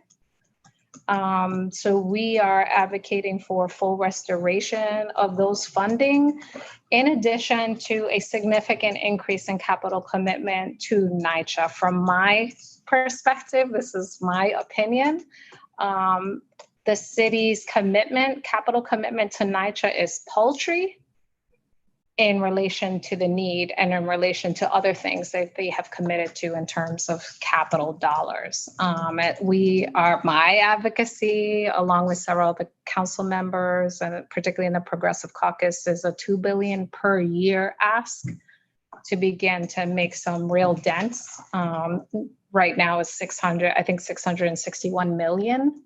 That's our capital commitment as a city to NYCHA, which, we'll spend on elevators if we ever get them. So we are I am demanding as a council member, an increased investment. And obviously this always goes along with, obviously, NYCHA doing its part. We know that it is not just a funding problem, and there is operational gaps. There are many other gaps that we will be continuing to push. So that's kind of the place we are in. I will tell you that we have not received any affirmative nods that the executive will actually move in that direction. They didn't do it last year. I'm not hopeful they're going to do it this year, which I find appalling, because these are New York City residents and some of our most vulnerable. And if we say housing is a crisis, we should be putting our money where our mouth is. So I will continue to advocate for NYCHA, for its residents, honestly, who are living in these units and experiencing this disinvestment on a daily basis. So we will see. Budget is going to be in the next couple of 2 weeks, potentially. And you may hear more of us with residents shouting from the rooftops that we are being consistently defunded and inappropriately defunded, while other agencies, not so much. And then I guess I will say we did a hearing in April on sections. Remember, I'm going to ask you to hold. So sorry. Yes. So we are at time. Yes. And I do want to be respectful for the fact that people might have other commitments for this evening. But if you can stay, there were a couple of other things, important updates from NYCHA we wanted to finish hearing from you, council member. So I wanted to ask if you all can indulge us for to continue, and we will end no later than 8 p.m. But if you have to excuse yourself, either from the Zoom or in the room, please do so. So we will continue, please. Apologies. I don't realize what time it is. Appreciate it. I will be done in 1 minute. Just to report out, we did have a hearing on Section 3 in April, which seems like 100 million years ago in my brain. And, I think as our resident expert here, Mr. Martinez, among many of you who I'm sure are experts in this issue, again, a persistent disconnection between the billions of dollars that are expended and the numbers, right, that we see in terms of residents employed, although obviously there are always silver lining. A bunch of residents came and testified from Local 79, I believe it was, and, talked about how transformative it is when residents are able to get into the union, and, give back to their communities and also lift up their families as well. And so we know when it works, it works. The problem is it is not working in the way that it needs to be. And so there's an enormous amount of work there still yet to be done. And, enforcement, obviously, again, we have the jurisdictional madness that is NYCHA, what enforcement looks like at the federal level, what kind of laws need to exist at the state level, and what it looks like on the ground, and the everyday complications of people's lives.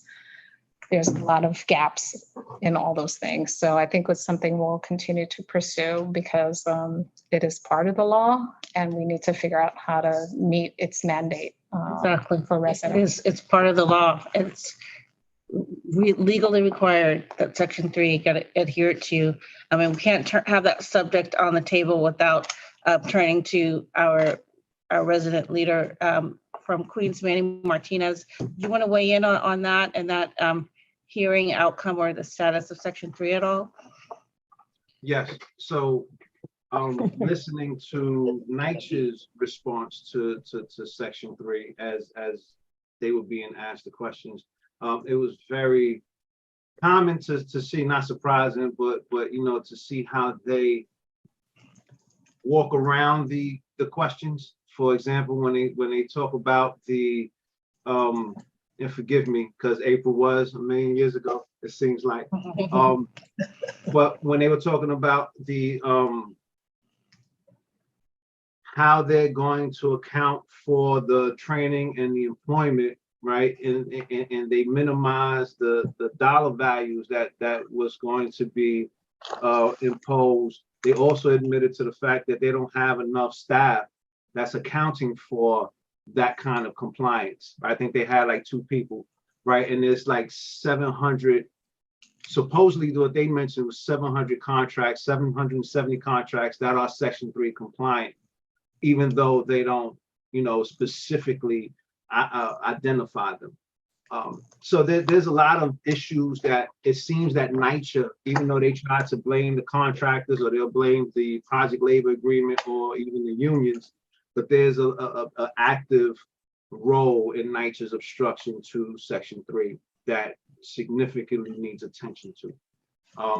And I thank you for that opportunity to weigh in, and I thank everybody for being here. Thank you. Now, council member, I did see that hearing, and I know there were still some open questions at the end of it. Has NYCHA gotten back to you with some of the open information? That was April or in June. No. No, we haven't received response. We're still working. Well, actually, we did get a response from the one before that. This is an ongoing issue. If we get a response, it's still relatively inadequate. We go back and forth, but happy to provide responses to the CAC. In fact, this is an issue, a structural issue with council that we discovered that, obviously the hearing is public information. The transcripts are put out, right? You can click them and find them. There is no location that houses the responses that they could not respond that they do after the fact. We've been advocating that there should be a public place, a repository for those, because it's part of the hearing. Right. It does not exist. So that is something we have been working on, but obviously implicates every committee and, is a significant place that they need to figure that out. Right. That's a good point. Yeah. Please keep us posted. Yeah. Thank you. And similarly, a lot of the questions that you guys touch upon are questions the monitor team is also touching upon. So we'll be coming at it from many different angles. Any other updates?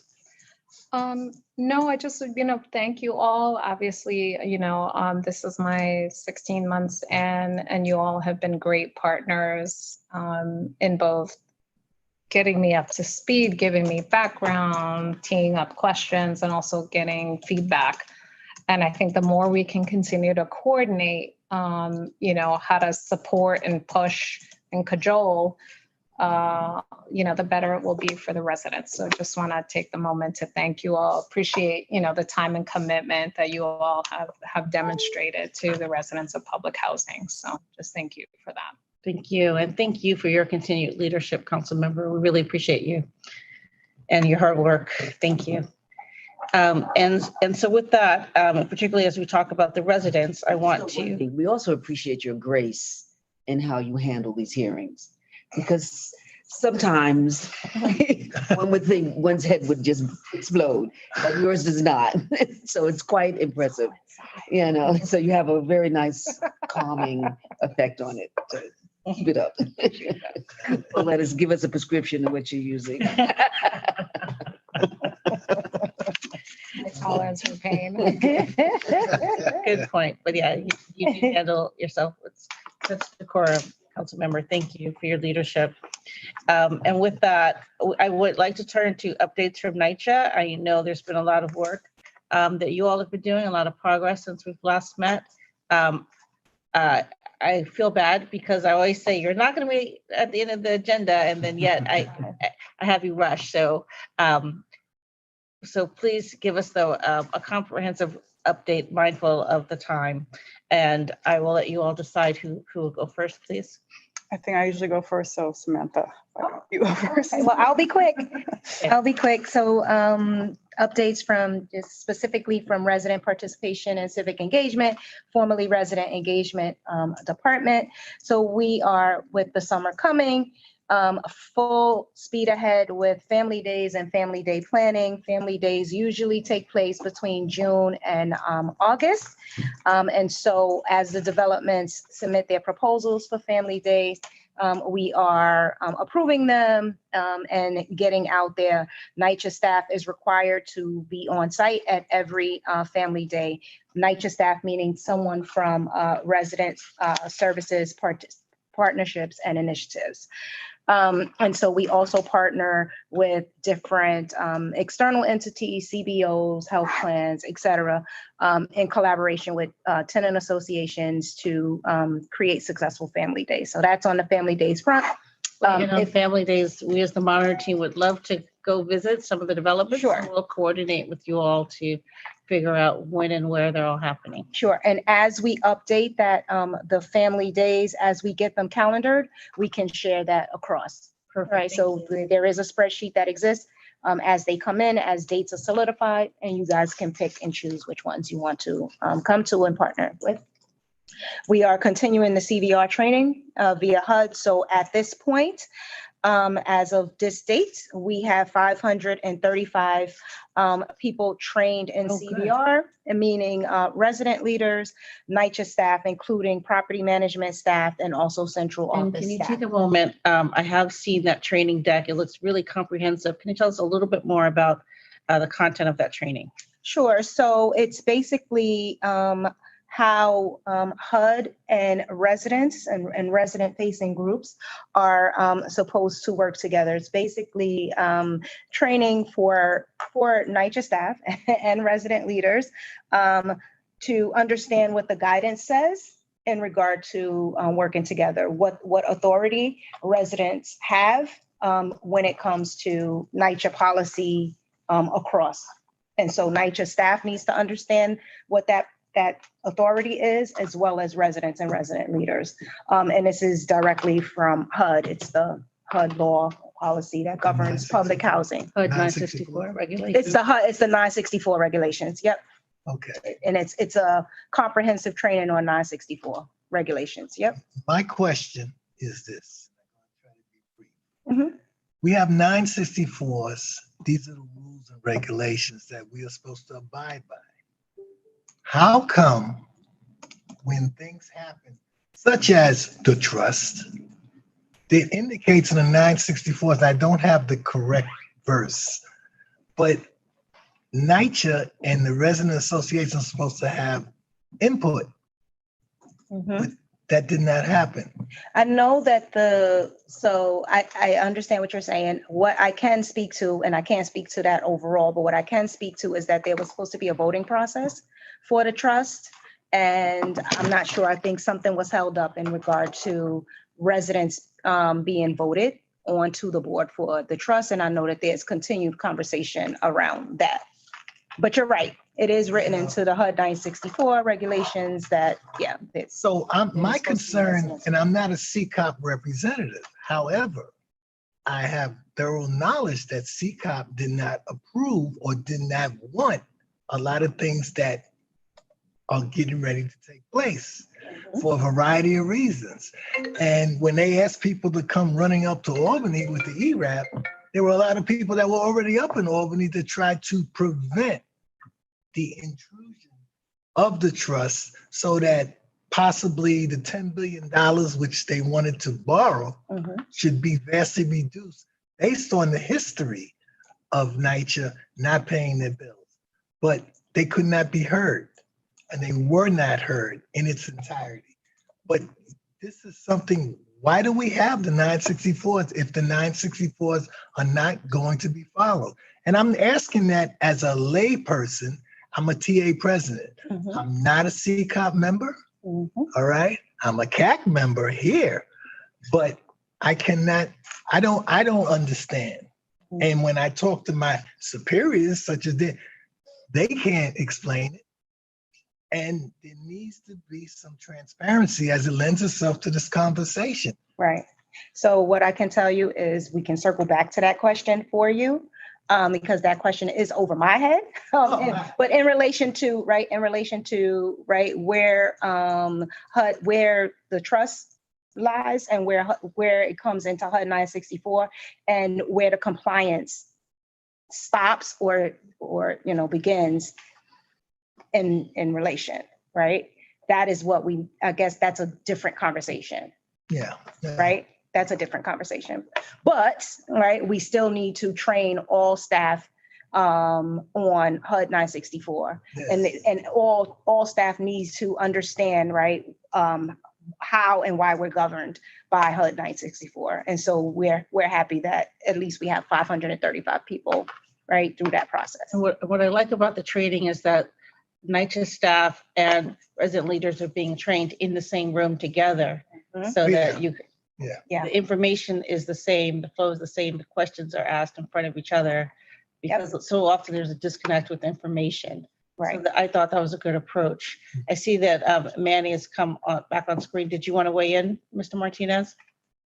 Yes, and 30 seconds to Mr. Hall's comment. So the 964, and to everybody here, so the 964s, we have to understand, one, it's policy for every public housing agency, public housing authority across the country. But the 964s belongs to the residents in regards to, this is our fighting stance, right? Because it's there doesn't mean that the housing authority is going to do it. And HUD is not an agency that is proactive, they're reactive. So they can watch it happen, and if no one reports it, then they won't do anything about it. And that's just a part of it. So the 964s, what the premise of it is for us to fight, for us to know what the rights we have to fight for. When we got to put input into these certain areas that they have to take our advice on, we need to fight for that input to be not only heard, but put in place, right? So the 964s is our driving force, our fuel to fight this fight. Remember, it's not a magic document, it's written there, and it's a starting point for us to say, this is what it is that we need, this is what we have the authority to do, and for us to empower our neighbors in order to have a collective voice to push that on them. Remember that the population in NYCHA, the resident population of Section 9 public housing, because Section 9 public housing is not NYCHA. NYCHA is just an entity that the state created to go into a contract with, to go into an ACC contract with HUD to get the federal funds into that entity. Section 9 belongs to us. And so as members of Section 9, New York City, we are the second largest city in New York State, if we were a city. So mind you, that's a significant amount of voices that we need to put behind the 964s. That's why this training is pertinent. You see so many managers and employees of NYCHA who've never heard of 964. Exactly. It's our responsibility to inform them, and we do that by informing us. Thank you. Well said, Mr. Martinez. Thank you for that. Yep. And moving forward, this training will be part of orientation for all new employees coming on board good. as well. Okay, so, right, all employees should be versed in 964. The next update is the resident participation and civic engagement reorganization and how the neighborhood service coordinators do their work. So if you heard of the neighborhood model that is being launched all across NYCHA, our community coordinator staff will also follow that neighborhood model and be dispatched according to neighborhood. And this will help them to be able to focus more on engagement and referring residents to resources, internal and external to NYCHA. What we found before is that some of the coordinators were split amongst boroughs and that was just not an effective model in order for them to be able to do their work. And so now their work will be more streamlined and they should have a better focus. So it's no longer going to be borough-based. It's going to be by neighborhood. By neighborhood. Okay. Yep. And so what does that mean as a practical matter? So for instance, one community coordinator, she was assigned to say 3 developments in the Bronx and then maybe 4 developments in Manhattan. And so her travel time alone, if she is meeting with resident leaders or going to meetings, at the development level was just a lot. And so streamlining her work and saying, hey, okay, you're in this neighborhood in the Bronx, and this neighborhood in the Bronx only encompasses 5 developments or 4 developments. She can better coordinate her time and coordinate her resources in order to better fit the needs of the residents who she's serving and responsible for in those neighborhoods. So that's just like one example. And so, Yeah, that makes a lot of sense. yeah, Good to hear that. When is that going into effect? July 1. Oh, good. July 1. Yep. So a lot of feedback went into that reorganization. We took a lot of feedback from resident association leaders. A lot of you said, no, don't change my person, right? So you built relationships with people. We took a lot of that feedback into consideration in order to finalize where the neighborhood service coordinators now will land. With the amount of staff that we have and trying to plot them into the neighborhood model. And then the last update is, of course, in regard to the resident roundtable. And so there are 2 things that we are consistently working on and will be monitoring in the area of safety and security. And that is the Amazon lockup program. We want to keep an eye on how many residents are actually opting into the lockers. What the numbers are in regard to the decrease in theft of packages with the installation of the Amazon lockers. And then we also want to keep an eye on, we meaning the residents in the roundtable, right? If there is any increase in loitering or crime with the installation of lockers. I know they brought that up as a concern. And then whether or not the lockers can be breached. So that's, monitoring the pilot. And then to that satisfaction, of course, then launching that across. Same thing with the e-bikes, of course. I'm sorry, pause for a second. I know Chief Secreto, you had some thoughts and updates on the Amazon lockers. Yeah, the lockers have been installed in about 30 lockers have been installed in Fulton, Reese, Hernandez, LaGuardia, and Amsterdam. And now NYCHA, along with Amazon, is looking to expand to the other boroughs. I kind of took a little heat because everything was in Manhattan, lower Manhattan. So now we're looking to go to the Bronx, South Bronx, Brooklyn, East New York, Brownsville, and Queens as well. Oh, good. So that's the next And so far, phase. so good. What's been the? So far, it's been positive. It's been very positive. I'm getting love notes and stuff from some of the tenant leaders. They really appreciate the lockers. And, so far, knock on wood, I haven't heard anything negative. No, no vandalism or theft so far. And I don't see why some others, and we took tenant recommendations into account. So if they didn't want to hear about it, we moved on. But I don't know why, someone wouldn't want to try it. It's a pilot. It doesn't work. We could take them out and move on. But in some buildings, the Amazon people just put the packages in the lobby, and you're on your own. Why would you not, try this other way? Right. How are they getting in? They're going outside the building. They're all outside the. They're all outside. We don't want them inside. And they're 3 feet wide by 6 feet high. When you see it, they actually look kind of small. But you need a iPhone or a similar device so that you can access your package goes in there. You have a barcode. You go up to the locker, put your phone, and you get your package.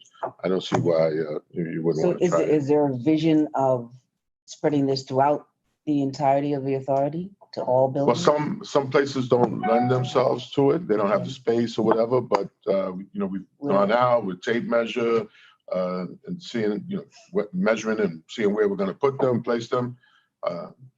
And so far, there's been some places like maybe it was LaGuardia. There was some memorials with candles and what, and they didn't want to disturb that, and they didn't put it there.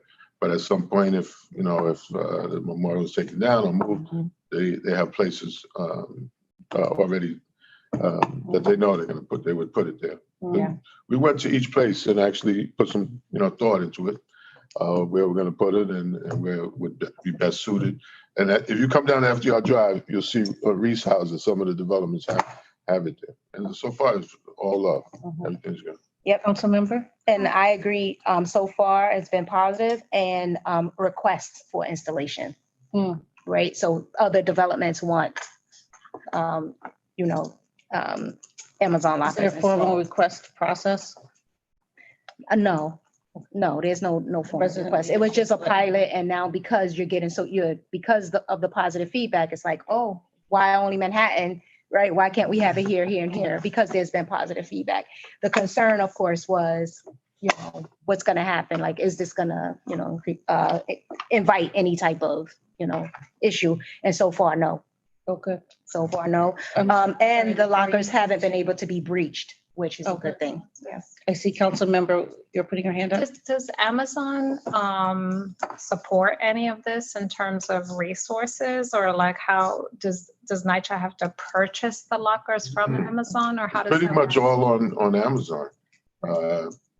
They approached NYCHA, Okay. and they put it there. It's there's no electricity that we have to pay for or Okay, anything. great.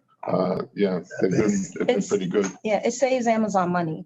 Totally. And Makes them money. And I will just say, representing Red Hook, the neighborhood of Red Hook has 3 Amazon facilities. My district has 4 or 5. We have the most last mile logistics facilities concentrated anywhere in the city.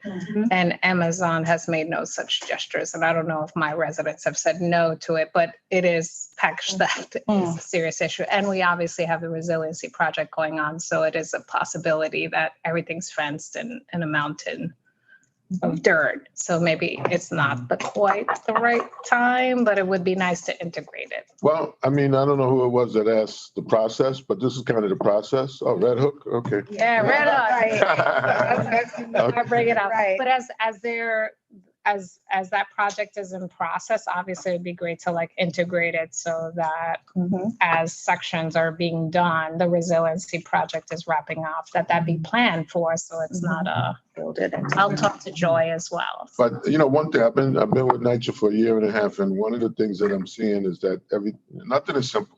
Everything is complicated. So, for example, we'll take a look at a development and say this is a perfect place. They got the space and everything. They're going right up pack next year. Yes, totally. So there's always a little complication. Good question. So put it on your list. I got you. I got you.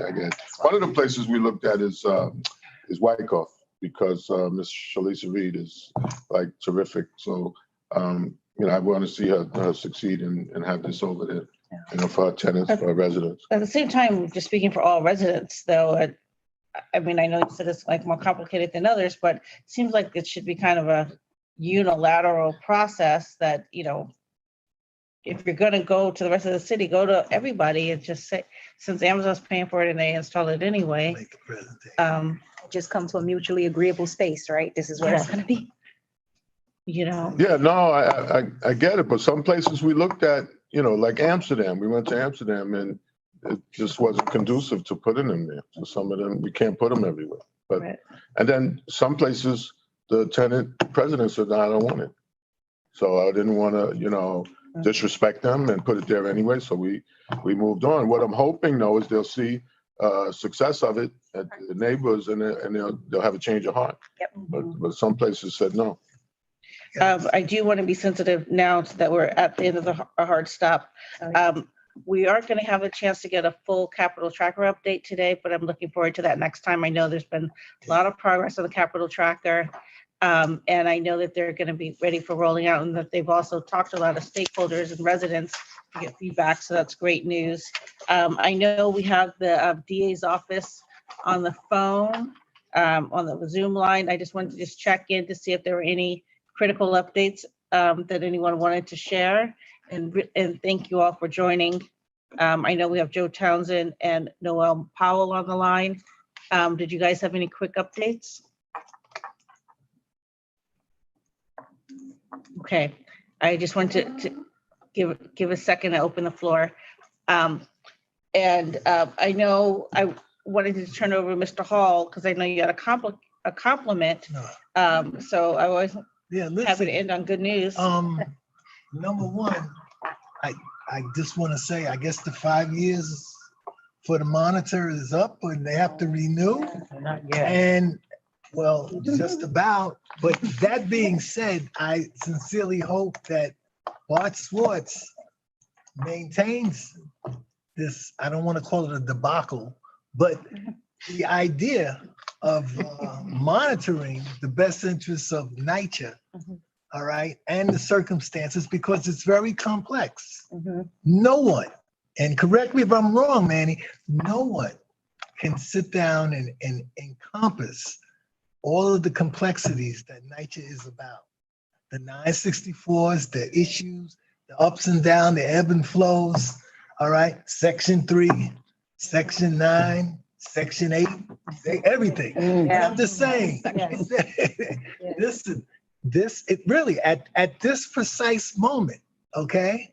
The privatization of a lot of developments, you now have new boards and you have new executive board members who are in pack and rag.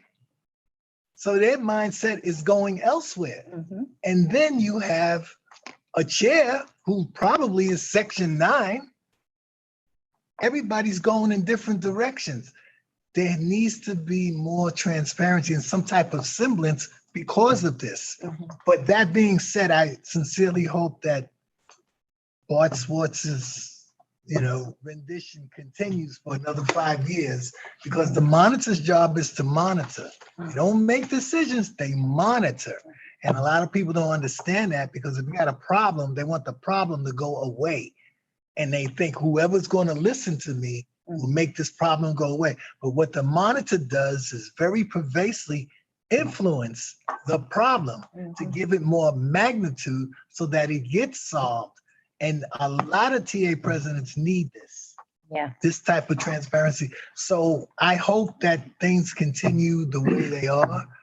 I know, speaking on behalf of Bart, that he very much would like to continue for the next 5 years. And so hopefully we'll be doing that.